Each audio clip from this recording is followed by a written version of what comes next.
dear beloved, Boss Mike, Cervera. Eto, kaysa Sara, asikasuhin mo to. Nagdidelikado si Aguirre at saka si Kalbo. Si Bato. Nako, nagdidelikado na ho mga kababayan na mukha hong isusunod na ho ng ICC to. Mga apelyidong De La Rosa at Nako. Aguirre. Ayan na mga kababayan ko. Nagdidelikado na ho itong dalawa na ito mga kababayan. Si Bato, malamang ito magtatago ito mga kababayan ha. Magtatago yan, pustahan tayo. Kapag ka po ito lumabas ang warrant nito, magtatago ho yung kalbo na yan. Maniwala kayo sa akin. Eto na. Lumitaw ang mga apelyidong De La Rosa at Aguirre sa detalye ng kaso ni dating Pangulong Rodrigo Duterte sa International Criminal Court. Sa pre-confirmation brief na ipinost ng ICC, kinilala ang naturang De La Rosa bilang hepe ng pulisya. Siya raw ang nangakong agad na ipatutupad ang mas malawak na bersyon ng kampanya kontra drogang ginawa sa Davao City. Sa ilalim umano nito, papatayin ang mga manlalaban at uudyuking manlaban ang mga hindi papalag. Yan mga kababayan yung mga litanya ni Bato Yan po yung litanya ni Bato tsaka ni Digonyo. Doon pong kakaupo po nila sa Malacanang at kakaupo ring PNP chief ni ni Bato. Ayan na. Pa rin sa briefer ang pahayag ng isang Aguirre na sinabing papatayin ang mga drug lord. Redacted o tinanggalan ng ilang detalye ang isinapublikong briefer. Wala pang pahayag tungkol dito. Patay ka, Aguirre, yari ka na. Mukhang makakaganti na sa'yo si Dilima. Ito ho mga kababayan yung Department of Justice doon ni Digong Si Aguirre, mukhang madadali rin mga kababayan Senator Bato de la Rosa at dating Justice Secretary Vitaliano Aguirre II. Si de la Rosa ang unang hepe ng pulisya na itinalaga ni dating Pangulong Duterte noong 2016. Kahapon, hinaina ng ICC ng 3 counts ng murder si Duterte para sa umano'y pamamaslang sa 78 biktima habang alkalde ng Davao at Pangulo ng bansa. Ito na ngayon mga kababayan ko, tatapat natin sa mukha ni Digonyo, mga kababayan ko. Yan. Ito ngayon ho ang mangyayari. Ako kinikinit ako lang Pag ho mga kababayan sa lalong madaling panahon, baka ho hindi umabot, Marites Musni, hindi umabot Alicia Duran, Anita Subido, itong Pasko, baka ho mga kababayan, ito si Bato, kunin na ho. Ano po? Biruin ninyo mga kababayan ko.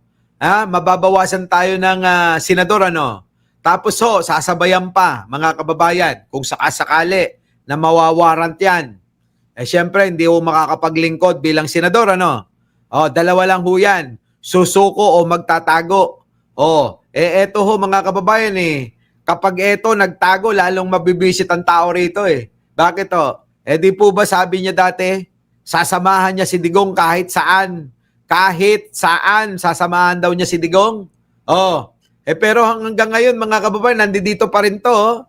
Ngayon, kung labasan ng warrant of arrest, at yun nga yung ang alingas-ngas, kahit si Attorney Conti nagsasabi na mukhang lalabas na yung pong warrant of arrest nito mga kababayan ko, sa tingin nyo, eto ba sasama? Yan po ba magtatago? Ako po, malamang huron sa magtatago, mga kababayan. Ngayon, pag minalas-malas, ay magpapasko. Kung sakasakali, magpapasko ito sa ICC na kasama ni Digonyo. Mag-appear silang dalawa doon. Samahan sana ni Bato, etong si Digong, habang mag-isa ron. Wala akong kasama daw lagi. Malungkot daw lagi. Siguro, baka yan na yung pagkakataon na pagtupad ni Bato sa kanyang pangako na hindi niya daw iiwan itong si Digong. Mga kababayan, eto pa. Kung inyong maalala, abay nasampahan na ng kaso, etong si Botomesa. Sino yun? Boto Mesa, di si Jinggoy daw na bading, bakla daw sabi ni Robby Tarosa, bakla daw, nakikipag uringan daw sa may lamesa. Oo, yan po. Ngayon, ang tanong, kapag ka etong mga ito, mawala, mababawasan ang mga senador. Etong si Villanueva naman, nasampan din ng kaso. Di ba ba?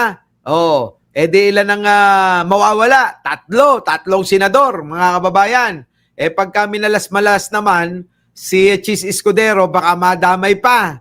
At pag minalas-malas din si Bato, ay baka sumama rin. Ilan na ho mawawala? 5, mga kababayan. At saka, eto pa, si Villar pa, 6. Grabe, daming mga senador ang mawawala. Kung sakasakali, anong mangyayari, mga kababayan? Baka ho yung mga hindi nanalo, tulad nila Abalos, tulad nila Binay, yung mga hindi nanalo, baka ho biglang maupo. Ano po? Baka biglang maupo, Nako, eto na. Tapos mga kababayan, bubuksan ho yung pong impeachment trial ni Sara, sigurado na.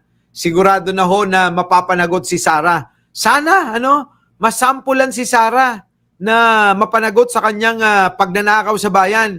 Alam nyo, hindi naman ho basihan. Tulad ng sinasabi nila, hindi ho basihan kung gaano kalaki yung ninakaw mo Ano po, ang pinag-uusapan, nagnakaw ka ba? Di po ba? At hindi ho natin inaabsuelto yung mga nagnanakaw tulad ni Saldico, nila Romualdez kung magkakasapakat yan. Eto nga sila Villanueva, tulad sila Jinggoy, sila Mitch Kahayon, at marami pang iba. Hindi ho natin inaabsuelto yan. Kapag may kasalanan, sinasabi ko nga, dapat papanagutin din yung mga yan. Pero hindi ho rin po pwede yung katwiran na dahil konti lang, mas konti yung ninakaw ni Sara, 600 million mahigit, okay lang yun. Dahil daw ang ninakaw ni Saldico ay bilyon-bilyon. Mga kababayan, tama ba yun? Di kung ganun, patawarin nyo na lahat yung mga nagnakaw ng isang chicheria, isang chipi, isang mangga, isang papaya. Di po ba? Pare-pares lang ho ang ang parusa, mga kababayan. Kaya ho, ang pinakamaigi sa administrasyon ni Pangulo, dapat masampulan si Sara Duterte na Naku, Pangulo, ligasiya mo ito kapag ka napanagot mo si Sara, magiging ligasiya mo, maraming Pilipino matutuwa. Huwag ka nang mag-alala na marami pa sila, wala na. Wala nang bilang, kokonti na. Pinagtatabuyan na nga Tingnan mo si Chavit, nagkamali siya. Bigla na lang nawala. Bakit? Napahiya. So ngayon, balikan natin mga kababayan ko. Etong mga ito, kapag nawala ho, marami hong makakapasok na mga senador na bago. Ano po? Naku, ewan ko na lang. So ngayon, ang tanong, si Bato ba? Magtatago? Susuko? Dalawa lang ho yan, mga kababayan. Gagayahin si Kibuloy hanggang kaduluduluhan, hindi talaga susuko hanggat hindi nako-corner. Ganon din ang gagawin niyan. Ako naniniwala, hindi susuko si si Bato. Hindi susuko yan. Magtatago yan. Tama, magtatago. Our beloved Boss Mike Cervera.